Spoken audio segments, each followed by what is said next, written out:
strike into the crowd. வணக்கம் நண்பர்களே, welcome to my channel CCF உங்கள் cricket with mister cocktail furious.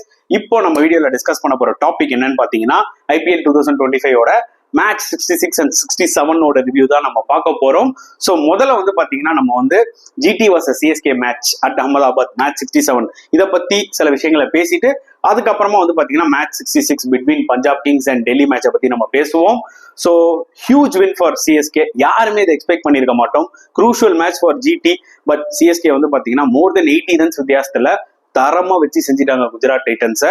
இது சிஎஸ்கேவே நினைச்சு பார்த்திருக்க மாட்டாங்க இப்படி வின் பண்ணுவாங்கன்னு சொல்லிட்டு. ஒரு ஸ்டேஜ்ல என்ன தோணுச்சுன்னா, இல்ல ஈவன் அந்த 107 ரன் வித்தியாசத்துல வின் பண்ணி ஏன் உங்க நம்பர் 9 பொசிஷனுக்கு போயிடலாம், உடன் ஸ்பூன்ல இருந்து தப்பிச்சிடலாம் போல இருக்கு சிஎஸ்கே அப்படின்ற ஒரு சுச்சுவேஷன்லாம் வந்து அமைஞ்சுது.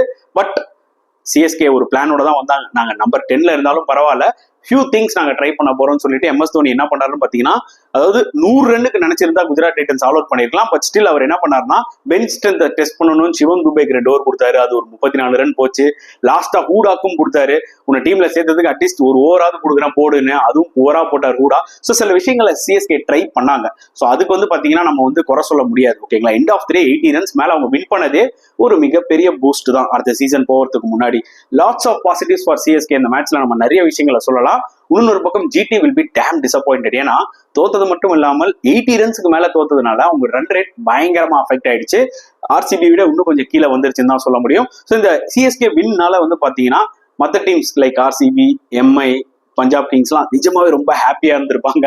ஸோ சிஎஸ்கே என்ன பண்ணிருக்காங்கன்னா அவங்களுக்கும் ஒரு வின் கிடைச்சிருச்சு, அட்லீஸ்ட் மற்றவங்களுக்கு சில ஃபேவர் பண்ணிட்டு போயிருக்காங்க. அதனால இந்த ஒரு பர்டிகுலர் மேட்ச் எப்பவுமே பேசப்படும். சிஎஸ்கே இந்த மேட்சை வின் பண்ணியிருக்காங்க, இது ரொம்ப குரூஷலா இருந்தது அந்த 2025 பிளே ஆஃப் சினாரியோலன்றது, அதுல எந்த டவுட்டுமே கிடையாது. ஸோ டீடைல்டா நம்ம பேசுவோம். ஸோ டாஸ்ல இருந்து நம்ம பேசுவோம். டாஸ்ல வந்து பாத்தீங்கன்னா எம்எஸ் தோனி டாஸ் பண்ணி பேட்டிங் எடுத்தாரு, which is a very good decision. ரெண்டு விஷயம் நான் சொல்லுவேன். ஒன்னு ஹீட், அகமதாபாத்ல அநியாயத்துக்கு ஹீட்டுங்க. ஏன்னா அந்த வெயில நீங்க போலிங் போட்டீங்கன்னா நொந்துருவீங்க, அது ஒரு விஷயம். செகண்ட் வந்து டே மேட்ச்ல இன்னைக்குமே பேட்டிங் ஃபர்ஸ்ட் ஆடுறது பெட்டர். ஏன்னா போக போக பிச் ஸ்லோ ஆக வாய்ப்புகள் நிறைய இருக்கு. ஏன்னா அகமதாபாத்ல நீங்க எடுத்து பாருங்க ரெக்கார்டை, நைட் டைம்ஸ்லேயே பேட்டிங் ஃபர்ஸ்ட் டீம் தான் அதிகமா வின் பண்ணியிருக்காங்க. ஸோ அந்த ஒரு டிசிஷன் எனக்கு தெரிஞ்சு ஃபேரா இருந்துச்சு, எந்த டவுட்டுமே கிடையாது. ஸோ ஆஸ் யூஸ்வல் நம்ம வந்து பாத்தீங்கன்னா CSK will be going with same template, same playing eleven நினைச்சோம். பட் ஆனா தீபக் கூடா உள்ள எடுத்துட்டு வந்தாங்க அஸ்வினுக்கு பதில். அது ஏன்னு தெரியல. ஏன்னா தீபக் கூடாக்கு நிறைய சான்சஸ் கொடுத்துட்டாங்க சிஎஸ்கே. அவர் பெருசா ஒன்றும் பர்ஃபார்ம் பண்ண, அதிகபட்சமா 22 ரன் அடிச்சிருக்காரு. அதுக்கு பதில் வந்து பாத்தீங்கன்னா ஒரு ஆண்ட்ரூ சித்தார்த்துக்கோ இல்ல ஒரு ராமகிருஷ்ணா கோஷ்கோ இல்லைன்னா அட்லீஸ்ட் ஒரு ஸ்ரேயாஸ் கோபாலுக்காவது ஆப்பர்ச்சுனிட்டி கொடுத்துருக்கலாம் மக்களே. இதெல்லாம் இல்லாம இவங்களெல்லாம் ட்ரையே பண்ணாம திருப்பியும் தீபக் கூடாக்கு போனது ஐ வாஸ் சோ டிசப்பாயிண்டட். கண்டிப்பா நிறைய பேரும் டிசப்பாயிண்ட் ஆயிருப்பீங்க. சிஎஸ்கே ஃபேன்ஸ் என்ன மாதிரி சிஎஸ்கே ஃபேன்ஸும் நிறைய பேர் டிசப்பாயிண்ட் ஆயிருப்பாங்க. ஏன்னா எல்லாமே கரெக்டா அமைஞ்சது இந்த மேட்ச் சிஎஸ்கேக்கு. நான் வந்து பெருசா குறை சொல்ல விரும்பல. ஆனா வேற எவனுக்கா ஒருத்தனுக்கு ஒரு சான்ஸ் கூட அவன் எப்படி விளையாடுறான்னு கூட தெரிய மாட்டேங்குதுல. புரியுதா உங்களுக்கு? அதுதான் ரொம்ப கஷ்டமா இருக்கு. அதாவது ராமகிருஷ்ணா கோஷ்லாம் எப்படி விளையாடுவான், ஆண்ட்ரூ சித்தார்த்லாம் எப்படி விளையாடுவான்னு தெரியாமே போயிடுச்சு. இதுதான் ஒரு பெரிய பிரச்சனை சிஎஸ்கே கிட்ட. யங்ஸ்டர்ஸ்க்கு நீங்க எல்லாருக்குமே ஒரு ஆப்பர்ச்சுனிட்டி கொடுங்க. இந்த சீசன் தான் போயிடுச்சு. So disappointed to C Deepak கூட அந்த ஒரு பிளேயிங் லெவன்ல. இன்னொரு பக்கம் ஜிடி எடுத்துக்கிட்டீங்கன்னா கோட்ஸே உள்ள வந்தாரு ரபடாக்கு பதில். ஏன்னா ரபடா பயங்கர எக்ஸ்பென்சிவா இருக்காருன்னு சொல்லிட்டு கோட்ஸே எடுத்துட்டு வந்தாங்க. கடைசியில் அவரும் ஈக்குவலா எக்ஸ்பென்சிவா இருந்தாரு. இந்த மேட்ச்ல 230 ரன்ஸ் போஸ்ட் பண்ணாங்க CSK, which I thought was a commendable எஃபர்ட்டுங்க. ஆக்சுவலா ஒரு ஸ்டேஜ்ல வந்து பாத்தீங்கன்னா அவங்க 250 அடிச்சிருக்கணும். ஏன்னா ஜடேஜா வந்து பாத்தீங்கன்னா 16 பால்ஸ் 20 ரன்ஸ் பயங்கரமா சொதப்பிட்டாரு. ஆனா லக்கிலி ஆஸ் யூஸ்வல் சிஎஸ்கேக்கு அந்த ரீப்ளேஸ்மெண்ட் பிளேயர்ஸ் கை கொடுத்தாங்க பாத்தீங்களா லாஸ்ட் ஃபியூ மேட்சஸா, அவங்க செம்மையா விளாண்டாங்க. அண்ட் டெவன் கான்வே இனிஷியலா கொஞ்சம் ஸ்ட்ரகிள் ஆனாலுமே அப்புறம் கோப் அப் பண்ணி ஒரு குரூஷலான ஒரு 50 அடிச்சாரு. கண்டிப்பா அதுக்கு வந்து கிரெடிட் கொடுக்கணும். அண்ட் ஆயுஷ் மத்தரே அண்ட் உர்வில் பட்டேல் ரெண்டு பேருமே சூப்பர் கேமியா விளாண்டாங்க. ஆயுஷ் மத்தரே வந்து பாத்தீங்கன்னா ஒரு மிகப்பெரிய வரப்பிரசாதமா வந்து நிக்கிறார் சிஎஸ்கே, அதுல எந்த டவுட்டுமே இல்லை. இப்போ உர்வில் பட்டேலும் வந்து பாத்தீங்கன்னா 2 கேமியோஸ் ஆடி கொடுத்துட்டு போயிட்டாரு. ஸோ டாப் 3ல வந்து பாத்தீங்கன்னா உங்களுக்கு இந்த மாதிரி ஒரு ஹிட்டர்ஸ் கண்டிப்பா தேவை. இதுதான் சிஎஸ்கேக்கு பயங்கரமா லேக் ஆச்சு. ஓகேங்களா, இப்போ நிறைய பாசிட்டிவ்ஸ் இருக்கு. அதுக்கப்புறம் வந்து விளையாடினாருங்க டெவல் பிரேவிஸ், அவுட் ஸ்டாண்டிங் இன்னிங்ஸ் தான் நான் சொல்லுவேன். அந்த கன்சிஸ்டன்சியை பார்க்கும்போது எனக்கு ரொம்ப நிஜமாவே வந்து வேற லெவல்ல ஃபீல் கொடுக்குது எனக்கு டெவல் பிரேவிஸை பார்க்கும்போது. சின்ன பையன் தான், 2018ல ஒரு 18 இயர்ஸ்ல, 2018 கிடையாது தப்பா சொல்லிட்டேன், 18 இயர்ஸ்ல வந்தார் ஐபிஎல்ல மும்பைக்கு, பேபி ஏபிடின்னு. அப்ப எக்ஸ்பெக்டேஷன்ஸ் ரொம்ப ஜாஸ்தி. என்னடா 18 வயசுல பேபி ஏபிடின்றாங்க. ஸோ அந்த ப்ரெஷர்னாலே வந்து பாத்தீங்கன்னா அவரால் அந்த டேலண்ட்டை வந்து காமிக்க முடியல. ஆனா அந்த 3 இயர்ஸ் கேப்ல நிறைய அவர் இம்ப்ரூவ் பண்ணியிருக்காரு அவரோட பேட்டிங்ல. இன்னைக்கு 21 இயர்ஸ்ல அவர் காமிக்கிற அந்த ஒரு எக்ஸ்போஜர், அவர் காமிக்கிற அந்த ஒரு எக்ஸ்பீரியன்ஸ் இன் ஹிட்டிங்ல இருக்குல்ல, அது பாக்குறதுக்கே செமையா இருக்குங்க. 21 வயசுல இந்த பையனுக்கு வந்து பாத்தீங்கன்னா இந்த அளவுக்கு ஒரு கிளாரிட்டி இருக்கான்னு. ஏன்னா என்ன ஷாட் ஆட போறான்றதுல அவன் கிளியர் கட்டா இருக்கான். புரியுதா உங்களுக்கு? அந்த ஸ்ட்ரெயிட்டா 6 அடிக்கிறதா இருக்கட்டும், இல்ல ஒரு லேப் ஷாட் ஆடுறதா இருக்கட்டும், இல்ல அந்த ரிவர்ஸ் ஸ்வீப் ஆடுறதா இருக்கட்டும், அது எல்லாத்துலயுமே ஒரு கிளாரிட்டி இருக்கு. இந்த மாதிரி ஒரு பிளேயர் தான் சிஎஸ்கேக்கு லேக் ஆறாங்கன்றது மெகா ஆக்ஷன் முடிஞ்சோடனே நம்மளுக்கு கிளியர் கட்டா தெரிஞ்சது. கரெக்டா? எக்ஸாக்ட்லி அதை வந்து இவர் ஃபில் பண்ணிட்டாருன்னு சொல்ல போறேன். டெவல் பிரேவிஸ் ஜஸ்ட் 21. அவர் தான் வந்து அடுத்த ஃபியூச்சர் ஆஃப் சிஎஸ்கே. அதுல எந்த டவுட்டுமே இல்லை. நல்ல ஒரு கம்போசர் இருக்கு அவனுக்கு. he can be a future captain also. சிஎஸ்கேக்கும் சரி, சவுத் ஆப்பிரிக்காவுக்கும் சரி, அந்த அளவுக்கு அந்த பையன்கிட்ட அந்த ஒரு மெச்சூரிட்டி அண்ட் எக்ஸ்போஷர் இருக்கு. இது நான் ஐடென்டிஃபை பண்ணது முழுக்க முழுக்க என்னோட ஒரு கருத்து. அதுக்கெல்லாம் இன்னும் நிறைய நேரம் இருக்கு. ஆஸ் அ பிளேயரா is going to play for so many years for CSK. அதுல எந்த டவுட்டுமே கிடையாது. ஸோ அவர் அடிச்ச அந்த ஒரு 50 அதுதான் ரொம்ப குரூஷலா இருந்தது. 230 அடிக்க சோ டிசப்பாயிண்டட் ஜடேஜாங்க. ஏன்னா 16 balls 20 runs நடுவில் டாட் பால்ஸ் ஆடுறாரு, ஃபுல் டாஸ் மிஸ் பண்றாரு. அந்த பொசிஷன்ல வேற யாரும் வந்திருக்கலாம். தூபே கூட நம்பர் 4ல இறக்குனாங்க, வந்தாரு 17 ரன் பாசிட்டிவா தெரிஞ்சாரு, 6s அடிச்சாரு. பட் திருப்பி அவுட் ஆயிட்டு போயிட்டாரு. திருப்பி துபே கிட்ட இருந்து அந்த ஒரு பெரிய நாக் பார்க்க முடியல. ஸோ கொஞ்சம் டிசப்பாயிண்டிங்கா தான் மறுபடியும் இருந்துச்சு. எம்எஸ் தோனி வந்து ஒரு பாலாரா ஆடுவாரான்ற மாதிரி கிரௌட் பயங்கரமா பார்த்துட்டு இருந்தாங்க. அது நடக்கல. நெவர்தலெஸ் 230 வாஸ் அ ஃபென்டாஸ்டிக் ஸ்கோருங்க. நீங்க கனவுல நினைச்சு பார்த்திருப்பீங்களா எந்த டீமோடையாவது இந்த பர்டிகுலர் சீசன்ல இந்த சிஎஸ்கே ஃபார்மை பார்க்கும்போது 230 ஒரு டீமோட அடிப்பாங்களான்னு? ஸோ நான் என்ன சொல்லுவேன்னா, ஃபர்ஸ்ட் 6-7 மேட்சஸ் விட்டுருங்க. அடுத்த ஒரு 5 மேட்ச்ல வந்து இவந்தோ சிஎஸ்கே 2 மேட்ச் மட்டுமே வின் பண்ணாலுமே 3 மேட்ச் தோத்தாலுமே நிறைய பாசிட்டிவ்ஸ் இருக்கு. அடுத்த வருஷம் வந்து பாத்தீங்கன்னா டீம் இன்னும் கொஞ்சம் பில்ட் பண்றதுக்கு அதுல எந்த டவுட்டுமே கிடையாது. ஜிடி போலிங் எடுத்துக்கிட்டீங்கன்னா கொஞ்சம் ரொம்பவே டிசப்பாயிண்டிங். அதாவது அர்ஷத் கான் வந்து பாத்தீங்கன்னா கிட்டத்தட்ட ஒரு 28 ரன் கொடுத்தாரு அந்த செகண்ட் ஓவர்ல. அங்க இருந்து சிஎஸ்கே வந்து பாத்தீங்கன்னா அந்த ரன் ரேட் அப்படியே ஏத்திக்கிட்டே போனாங்க. அங்கதான் ஒரு மொமெண்டமே கிடைச்சது. அதான் மாத்திரை ஒரு இன்னிங்ஸ் ரொம்ப குரூஷலா இருந்தது. யார் எப்போ வந்து ஸ்டார்டிங்ல ஒரு பிளேயர் உங்களுக்கு அந்த ஒரு டெம்போ செட் பண்றானோ அப்பவே பாத்தீங்கன்னா உங்களால ஒரு பெரிய ஸ்கோர் அடிக்க முடியும். அதுதான் மாத்திரையும் உருவில் பட்டேல் எல்லாம் வந்து பண்ணி கொடுத்துட்டு போனாங்க. அதை அப்படியே கேரி ஃபார்வர்ட் பண்ணாங்க. கான்வேவும் சரி, ஒரு பக்கம் வந்து பாத்தீங்கன்னா டெவல் பிரேவிஸும் சரி. ஸோ ஈவன் சாய் கிஷோர் கூட வந்து பாத்தீங்கன்னா அந்த விக்கெட்டை சூப்பரா எடுத்தார், உருவில் பட்டேல் விக்கெட்டை. பட் அவருமே கொஞ்சம் சுமாரா தான் போட்ட மாதிரி இருந்துச்சு. Rashid Khan also was so disappointing. கோச்சியும் வந்து பாத்தீங்கன்னா ரொம்ப டிசப்பாயிண்டிங்கா போட்டாரு. பிரசித் கிருஷ்ணா ஒரு போலர் தான் ஆக்சுவலா நல்லா போட்டான், வேற லெவல்ல போட்டாருன்னு நான் கண்டிப்பா சொல்ல முடியும். அவர் ஹைட்டை யூஸ் பண்ணி அந்த பேக் ஆஃப் லென்த் டெலிவரிஸா இருக்கட்டும், அந்த பவுன்சர்ஸா இருக்கட்டும், எல்லாமே சூப்பரா போட்டாரு. கிரெடிட் அந்த ஒரு போலருக்கு கொடுக்கலாம். சேசிங்ல obviously it's going to be very difficult for GT. ஏன்னா அவங்க இந்த மேட்சை வின் பண்ணாங்கன்னா அவங்க டாப் 2க்கு போயிடுவாங்க. ஓகேங்களா? அந்த ஒரு பிரஷர் கிளியரா தெரிஞ்சுது. சிஎஸ்கேக்கு வந்து பாத்தீங்கன்னா ஜெயிச்சாலும் தோத்தாலும் ஒன்றும் பெரிய மேட்டரே கிடையாது. அதனால அவங்க ஜாலியா விளையாட்டு போயிட்டாங்க. ஆனா ஜிடிக்கு அப்படி கிடையாது. ஸோ அது கிளியர் கட்டா வந்து சுமன் கில்லோட ஃபேஸ்லேயே தெரிஞ்சுது அவர் கேப்டன் பண்ணும்போது இது ஒரு பெரிய ஸ்கோரா தான் அடிக்க போறாங்க, இதை சேஸ் பண்ணணும்னு சொல்லிட்டு. ஸோ அதுக்கேற்ற மாதிரி பாத்தீங்கன்னா ஸ்டார்டிங்லேயே சுமன் கில்லும் வந்து ஒரு 6 எல்லாம் அடிச்சாரு. பட் அவுட் ஆயிட்டாரு. நல்ல ஒரு field setting from MS Dhoni. MS Dhoni வந்து ரொம்ப ஷார்ப்பா இருந்தார் இந்த ஒரு பர்டிகுலர் மேட்ச்ல. அவரோட ஃபீல்ட் செட்டிங்கா இருக்கட்டும், ஃபாஸ்ட் பவுலர்ஸ்க்கு ஸ்லிப் வச்சுட்டே இருந்தாரு. ஒரு மாதிரி கல்லிக்கும் ஸ்லிப்புக்கும் நடுவில் ஒரு செட் ஆஃப் ஃபீல்ட் எல்லாம் செட் பண்ணாரு. ஒரு மாதிரி அக்ரெசிவா இருந்தாரு ஆக்சுவலா எம்எஸ் தோனி. கண்டிப்பா சொல்லி ஆகணும். ஃபர்ஸ்ட் ஓவரே வந்து ஜடேஜா போடும் போது அப்பே தெரிஞ்சது ஓகே இன்னைக்கு எம்எஸ் தோனி கொஞ்சம் கண்ட்ரோல்ல இருக்காரு. ஏன்னா பிராக்டிகலா யோசிச்சு பாருங்க, 230 ரன்ஸ் இருக்கும் கையில. ஸோ கண்டிப்பா நீ விளையாடலாம். அதுக்கேற்ற மாதிரி தான் எம்எஸ் தோனியோட கேப்டன்ஷிப்பும் இருந்துச்சு. ஸோ ஸ்பின்னர்ஸ் சூப்பரா போட்டாங்க. நூர் அகமது ஒன்ஸ் அகைன் ஃபேண்டாஸ்டிக்கா போட்டு 3 விக்கெட் எடுத்தாரு. ஜடேஜாவும் 2 crucial விக்கெட்ஸ் எடுத்து கொடுத்தாரு. அன்சுல் கம்போஜ் நியூ பால்ல ஃபேண்டாஸ்டிக்கா போட்டாரு. கலீல் அகமது பாத்தீங்கன்னா இந்த மேட்ச்ல எக்ஸ்பென்சிவாலாம் இல்ல, செம்மையா போட்டாரு. நான் சொன்ன மாதிரி ஸ்டார்ட் ஆஃப் த வீடியோல புதுசா ஒன்று ட்ரை பண்ணாரு எம்எஸ் தோனி. அதாவது 2 ஓவர் தூபேக்கு கொடுக்கறது, அது ஒர்க் அவுட் ஆகல. 34 ரன் லோ கொடுத்துட்டாரு. ஒரு ஓவர் ஹூடா கொடுத்தாரு, அதுவும் பெருசா ஒர்க் அவுட் ஆகல.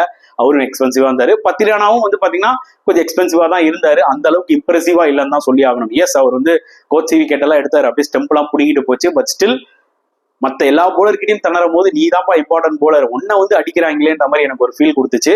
Not so happy with the performance of Pathirana. அது நான் வந்து ஹானஸ்டா சொல்லியே ஆகணும். But nevertheless it was a fantastic win for சிஎஸ்கேங்க. அதுல எந்த டவுட்டுமே கிடையாது. GT will be damn disappointed. ஏன்னா இந்த சேஸ்ல அவங்க இல்லவே இல்லை. புரியுதா உங்களுக்கு? அந்த ஏர்லி விக்கெட்ஸ் விட அவங்க இந்த சேஸ்ல இல்லவே இல்லை. ஏன்னா நீங்க 231 மாதிரி அடிக்கணும்னா ஃபர்ஸ்ட்ல இருந்து அடிக்கணும். ஸோ இது ஒரு ரியாலிட்டி செக் குஜராத் டைட்டன்ஸ்க்கு. லாஸ்ட் 2 மேட்சா எடுத்து பாருங்க. போன மேட்சாவது 220 வந்து பாத்தீங்கன்னா 230 வந்து 200 வரைக்கும் சேஸ் பண்ணாங்களா? பட் இந்த மேட்ச்ல வந்து பாத்தீங்கன்னா ரொம்ப கேவலமா ஆடினாங்க ஆக்சுவலா. ஸோ இது வந்து ஒரு ரியாலிட்டி செக் அவங்களுக்கு. ஸோ ப்ராபப்ளி அவங்க வந்து எலிமினேட்டர் ஆனாலும் சரி, குவாலிஃபயர் 1 விளையாடினாலும் சரி, வாட் எவர் இட் இஸ், டெஃபினட்டா they should win the toss and bat first. அது அவங்களோட ஸ்ட்ரென்த்தா வந்து நிற்கும். ஏன்னா அவங்க டாப் 3 சொல்ல முடியாது. ஏன்னா பட்லரும் போயிட்டாரு. இப்ப இவரு தான் இருக்காரு. யாரு? குசல் மெண்டிஸ் தான் ஆடுவார். ஸோ என்ன பொறுத்த வரைக்கும் பாத்தீங்கன்னா டெஃபினட்டா டாஸ் வின் பண்ணி அவங்க பேட்டிங் ஆடுறதா பெட்டர் ஆப்ஷன் இன் பிளே ஆப்ஷன்றது என்னோட ஒரு கருத்துக்கை. ஸோ சிஎஸ்கே ஃபேன்ஸ் ரொம்ப ஹாப்பியா இருப்பீங்க. நானும் ரொம்ப ஹாப்பியா இருக்கேன். அதுல எந்த டவுட்டுமே கிடையாது. அட்லீஸ்ட் கடைசியா டோர்னமெண்ட் முடியும் போதாவது ஒரு சரியான ஒரு வின் இது கண்டிப்பா வந்து பாத்தீங்கன்னா ஃபேன்ஸுக்கும் ஒரு ஹோப் கொடுக்கும். சிஎஸ்கே மேனேஜ்மெண்ட்டுக்குமே ஒரு ஹோப் கொடுக்கும். ரெய்னா வேற அடுத்த வருஷம் பேட்டிங் கோச்சா வர போறாருன்ற மாதிரி நியூஸ்லாம் வருது. அவரே வந்து ஒரு மாதிரி இன்டைரக்டா சொன்னாரு கமெண்ட்ரியில. ஸோ அதெல்லாம் பயங்கரமா நியூஸ் போயிட்டு இருக்கு. அதெல்லாம் கன்ஃபார்ம் ஆகட்டும், அதெல்லாம் டிஸ்கஸ் பண்ணலாம். அடுத்து நம்ம டிஸ்கஸ் பண்ண போற டாபிக் வந்து பாத்தீங்கன்னா பஞ்சாப் வர்சஸ் டெல்லி மேட்ச் 66. பாத்துக்கோங்களேன், இந்த ஒரு மேட்ச் வந்து ஆக்சுவலி தரம்சாலால கிட்டத்தட்ட ஒரு 11 ஹவர்ஸ் ஏதோ போட்டுருந்தாங்க. கரெக்டா 120 ரன் அடிச்சிருந்தாங்க பஞ்சாப். அந்த மேட்ச் கண்டினியூ இருந்தா பஞ்சாப் வின் பண்ணிருப்பாங்க. அன்பார்ச்சுனேட்லி அந்த பார்டர் டென்ஷன்ஸ்னால வந்து பாத்தீங்கன்னா ஐபிஎல்லே ஒரு வாரம் மேல தள்ளி போட வேண்டிய ஒரு சுச்சுவேஷன் வந்து அமைஞ்சிச்சு. பட் இந்த மேட்ச்ல பாத்தீங்கன்னா டெல்லி சூப்பரா வின் பண்ணிட்டாங்க. ஸோ எஸ், 200 ரன்ஸ் மேல பஞ்சாப் அடிச்சிருக்கலாம், இன்னுமே 20 ரன் மேல அடிச்சிருக்கலாம். ஏன்னா நல்ல ஒரு start from the top order. Yes, இவர் அவுட் ஆயிட்டாரு, ஓப்பனர்ல பிரியான் சாரியா வேணா அவுட் ஆயிட்டாரு. மற்றபடி சில நல்ல ஸ்டார்ட் கொடுத்தாங்க. ஸ்ரேயாஸ் ஐயர் ஒரு ஃபென்டாஸ்டிக் 50 அடிச்சாரு. அன்பார்ச்சுனேட்லி நேஹல் வதேராவும் சரி சஷாங்க் சிங்கும் சரி கொஞ்சம் ஸ்ட்ரகிள் ஆயிட்டாங்க. நீங்க கம்பேர் டு அதர் மேட்சஸ் பாருங்க, செம்ம நாக்ஸ் விளையாடிருப்பாங்க அவங்க 2 பேர் தான் வேற லெவல் ஸ்ட்ரைக் ரேட்ல. ஆனா இந்த மேட்ச்ல அவங்களுக்கு டைமிங் வரல, ஏன்னு தெரியல, ரொம்ப ஸ்ட்ரகிள் ஆனாங்க. பிளஸ் சஷாங்க் அப்பதான் ஒரு நல்ல ஒன்று கனெக்ட் பண்ணுவாரு. கருண் நாயர் அதை பிடிச்சி வந்து பாத்தீங்கன்னா த்ரோ போடும்போது கண்டிப்பா அதை டச் பண்ணிருப்பாரு. அது 6 தான். எப்படிதான் தேர்ட் அம்பையர்னால ஒரு ஏசி ரூம்ல ஒரு சேர் போட்டு உட்காந்துட்டு ஒரு தப்பான டிசிஷனை கொடுக்க முடியுதுங்க. நேக்கடையில நம்மளுக்கு பார்த்தாலே தெரியுது, ரீப்ளேல பார்க்கும்போது அது 6டா கிளியரா தெரியுதுடான்னு. எப்படி அந்த அம்பையருக்கு தெரியாம போச்சு? அதனால வந்து பாத்தீங்கன்னா அந்த கேமோட டைனமிக்ஸே மாறுங்க. சஷாங்க் அவ்வளவு நேரம் ஸ்ட்ரகிள் ஆயிட்டு இருந்தாரு. அந்த ஒரு 6 கிடைச்சிருந்ததுன்னு வச்சுக்கோங்களேன், அவரு ஒரு ஃப்ளோல வந்திருப்பாரு. இதை வந்து ஒரு ப்ராப்பரா கிரிக்கெட் பாக்குறவங்களுக்கு இது புரியும். புரியுதா உங்களுக்கு? பிரீத்தி சிந்தா செம்ம காண்டாயிட்டாங்க. ஐ திங்க் அவங்க இதை பத்தி ஏதோ கம்ப்ளைண்ட் ஏதோ பண்ணிருக்காங்கன்னு நினைக்கிறேன். ஸோ அது மட்டும் எவிடென்ட்டா இருந்துச்சு. இதெல்லாம் அன்அக்செப்டபிள்ங்க. டிவி ரீப்ளேஸோட உனக்கு ஒரு டிசிஷன் உன்னால சரியா கொடுக்க முடியலன்னா நீ எல்லாம் எதுக்கு அம்பையரா இருக்குன்றதான் என்னோட ஒரு கருத்து. ஸ்ட்ரெயிட்டா வந்து டிசிஷன்ஸ் அந்த ஆன்ஃபீல்டுல கொடுக்கறது கொஞ்சம் கஷ்டங்க, நான் ஒத்துக்கிறேன். ஆனா தேர்ட் அம்பையர் டிசிஷன்ல அவ்வளவு ரீப்ளேஸ் பார்க்கும்போது அதுல தப்பா கொடுக்கறதுல என்னங்க அநியாயங்க. இதெல்லாம் எனக்கு அக்செப்டே பண்ணிக்க முடியல. ஸோ இதெல்லாம் ஒரு கேம் சேஞ்சிங் பாயிண்டா வந்து அமைஞ்சது. இருந்தாலும் ஸ்டோனிஸ் வந்து ஒரு பயங்கரமான நாக் விளையாடுனாருங்க இந்த எண்டு. ஸோ அதனாலதான் அவங்களால 200 மேல அடிக்க முடிஞ்சது. இன்னொரு பக்கம் டெல்லியில ஃபிஸ் செம்மையா போட்டு 3 விக்கெட் எடுத்தாரு. Vipraj and Kuldeep 2 wickets important டைம்ல வந்து எடுத்தாங்க. ஸோ ஆப்வியஸ்லி இன்னுமே வந்து பாத்தீங்கன்னா அவங்க இன்னும் கொஞ்சம் எக்ஸ்பென்சிவா இல்லாம ஆக்சுவலா அவங்க வந்து லக்கி. இன்னும் எக்ஸ்ட்ரா 20-25 ரன்ஸ் டெல்லி அடிச்சிருக்கணும், அவங்க அடிக்கல. அண்ட் சேசிங்ல வந்து பாத்தீங்கன்னா டெல்லிக்கு நல்ல ஒரு ஸ்டார்ட் ஃப்ரம் கேஎல் ராகுல் அண்ட் டுப்ளசிஸ். இருந்தாலும் ராகுல் விக்கெட் ரொம்ப க்ரூஷுவல். ஐயோ அவுட் ஆயிட்டாரே, கஷ்டப்பட போறாங்க டெல்லி நினைச்சோம். ஆனா அதுக்கப்புறம் வந்து பாத்தீங்கன்னா ஒரு நல்ல பார்ட்னர்ஷிப்ஸ் அவங்களுக்கு கிடைச்சது.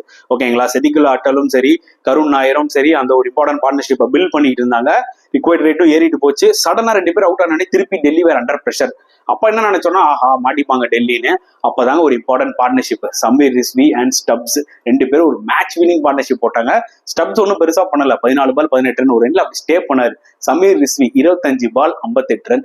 சில அந்த லேப் ஷாட்டு அந்த ஸ்வீப் ஷாட்லாம் வந்து அன்பலீவபிளா இருந்தது. அவரோட பெஸ்ட் நாக் இன் ஐபிஎல். இந்த ரெப்புடேஷனுக்காக தான் வந்து பாத்தீங்கன்னா சிஎஸ்கே கூட போன வருஷம் அவ்வளவு விலை கொடுத்து எடுத்தாங்க. ஃபர்ஸ்ட் மேட்ச்ல ஒரு கேமியோ ஆனார், அதுக்கப்புறம் பெருசா ஒன்னும் அடிக்கல. ஈவன் ஃபார் டெல்லி கூட பாத்தீங்கன்னா ஃபியூ மேட்சஸ் முன்னாடி இருக்கும் அந்த அளவுக்கு ரொம்பலாம் இம்ப்ரெசிவா இல்ல. பட் இந்த நாக் கண்டிப்பா அவரோட கரியரே மாத்துன்ற மாதிரி எனக்கு தோணுதுங்க. ஸோ நிஜமாவே அடுத்த வருஷம் சமீர் ரிஸ்வி உள்ள வரும்போது கான்பிடண்டா வருவாருன்றது என்னோட ஒரு தாட். டெல்லி மேனேஜ்மெண்ட்டும் ரொம்ப கான்பிடண்டா இருப்பாங்க சமீர் ரிஸ்வியோட அந்த ஒரு செலக்ஷன்லயுமே. So fantastic match winning knock from Sameer Rizvi. கண்டிப்பா பஞ்சாப் கிங்ஸ் டிசப்பாயிண்டடா இருந்திருப்பாங்க. ஏன்னா அஸ்மதுல்லா உமர் சாய் ரொம்ப போரா போட்டாருங்க. இன்னொரு பக்கம் மார்க்கோ யான்சனும் எக்ஸ்பெக்ட் பண்ண அளவுக்கு போடல. ஸோ இவங்கெல்லாம் கொஞ்சம் பெட்டரா போட்டுருந்தாங்கன்னு வச்சுக்கோங்களேன், டெஃபினட்டா வந்து இந்த மேட்சை வந்து வின் பண்ணிருக்கலாம் பஞ்சாப் கிங்ஸ். ஸோ என்னோட கொஸ்டின் என்னன்னா, ஓமர் சாய்க்கு பதில் அவங்க பேட்லெட்டே விளாடலாம். இன்னொரு பேட்ஸ்மேன் எதுக்குங்க இந்த டீம்ல? ஆல்ரெடி அவ்வளோ பேட்ஸ்மேன்ஸ் இருக்காங்க. இதை வந்து நான் வீடியோல நிறைய தடவை சொல்லியிருக்கேன். ஆனா ஏன் பஞ்சாப் கிங்ஸ் வந்து எப்ப பார்த்தாலும் ஓமர் சாயோட போறாங்கன்னு எனக்கு தெரியல. ஒரு பியூர் ஃபாஸ்ட் பாலர் எடுத்துட்டு வந்தீங்கன்னா கண்டிப்பா ஒரு டிஃபரன்ஸ் கிடைக்கும் இந்த டீம்ல. சஹல் விளையாடாதது இன்னொன்னு வந்து பாத்தீங்கன்னா எனக்கு ரொம்ப ஆச்சரியமா இருந்தது. ஐ திங்க் அவருக்கு இதா இன்ஜுரியோ இல்ல நிகழோ ஏதா இருந்துச்சுன்னா பரவாயில்ல. அதுக்கு வந்து பிரவீன் துபே வந்து விளையாடினாரு. வெயிட் பண்ணி பார்ப்போம் என்னதான் நடக்க போகுதுன்னு சொல்லிட்டு. சோ இதான் கைஸ். சோ ஹோப்ஃபுல்லி உங்களுக்கு இந்த வீடியோ பிடிச்சிருக்கும்னு நினைக்கிறேன். இன்கேஸ் பிடிச்சிருந்தா லைக் பண்ணுங்க, ஷேர் பண்ணுங்க, மறக்காம உங்களோட கருத்துக்களை கமெண்ட் செக்ஷன்ல போடுங்க. சோ நெக்ஸ்ட் வீடியோல பார்க்கலாம் ஃப்ரெண்ட்ஸ். Until then